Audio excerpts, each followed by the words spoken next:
What comes to your mind when you hear the name Stephen Furtick? The interviewer asked the renowned theologian. Hey, they're talking about me. I sprinted back into the room where the video was playing, secretly excited to be the center of attention. I had read this guy's book about ministry in seminary, so I was rather flattered he knew my name. We had never even met. I had found this particular interview the way you discover most YouTube videos, by free-falling into the abyss that is the recommended for you sidebar. After I'd clicked it, I'd walked away to get dressed for church. I could still hear the interview in the background, but I wasn't really listening. Until, out of nowhere, I heard that sweetest sound of all, my own name. It's always great to be recognized. Except when it's not. What comes to your mind when you hear the name Stephen Furtick? The theologian sighed and dropped his head, signifying that the mere consideration of my name was wearisome. That got the crowd chuckling. Apparently, they knew he wasn't a fan. Long, pained pause, agonized grimace, bone-chilling stare. Then the verdict. Unqualified. He delivered the 4 syllables with a disgust that underscored the gravity and finality of his pronouncement. Only the gavel sound effect was missing.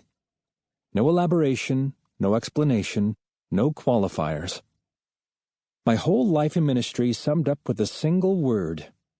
And abruptly, the interview moved on. Unqualified? That word started the wheels spinning in my head. It was strange because part of me wanted to come to my defense. Against YouTube? But the other part was thinking, friend, you don't know the half of it. Yes, I struggle. With my temper, with my focus, with my motives, with my eating habits, with my prayer life, with my state of mind. And that list doesn't even scratch the surface. I know my weaknesses and faults better than anyone. I don't need to listen to an online interview to feel disqualified. Hardly a day goes by that I'm not seized by the sensation that I have no business doing what I'm doing, that I'm in over my head, that I don't deserve any of my blessings or opportunities. Am I unqualified? This audiobook is the answer to that question. I'm not writing it in reaction to that random interview on YouTube. I've been asking myself that question my whole life. And maybe you have too. When I started the journey that lies behind this audiobook, I wanted to finally figure out how to respond to that question within myself. I wanted to know that if that theologian was correct, if the whispers of doubt that regularly rattle through my head are inner demons to be ignored or warning bells to be heeded, if I should shoulder my responsibilities with confidence in my calling, or panic and hide before I mess everything up. At one point or another, you've probably felt unqualified. Maybe you didn't have the dubious privilege of being informed of the fact via YouTube, but you knew it was true nonetheless. I think we all secretly fight feelings of inadequacy, insufficiency, and incompetence. We wonder whether we really measure up. We fear we are not enough, whatever that means in our particular situations. Maybe it's in your character.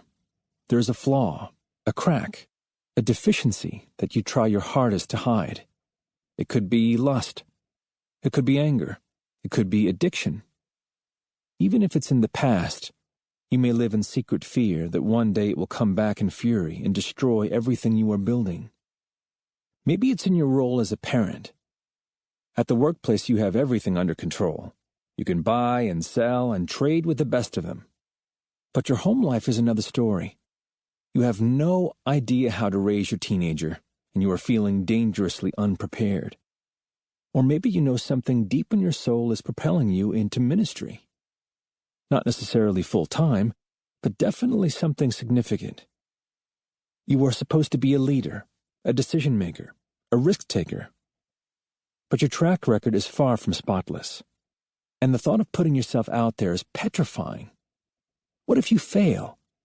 And what if your failures shipwreck others along the way? Many people live their entire lives fighting these contradictions. They deal constantly with voices in their heads telling them that they don't qualify, that they will never qualify, that they are totally, epically disqualified. I wrote a book called Crash the Chatterbox about how to sort through negative thoughts. But this audiobook isn't about just changing what rattles around in our minds or what comes out of our mouths. It's about understanding who we really are now in order to be who we are capable of becoming. It's about ruthlessly peeling back the prejudices and assumptions we have made about ourselves. It's about letting God be our source of sufficiency. I have good news.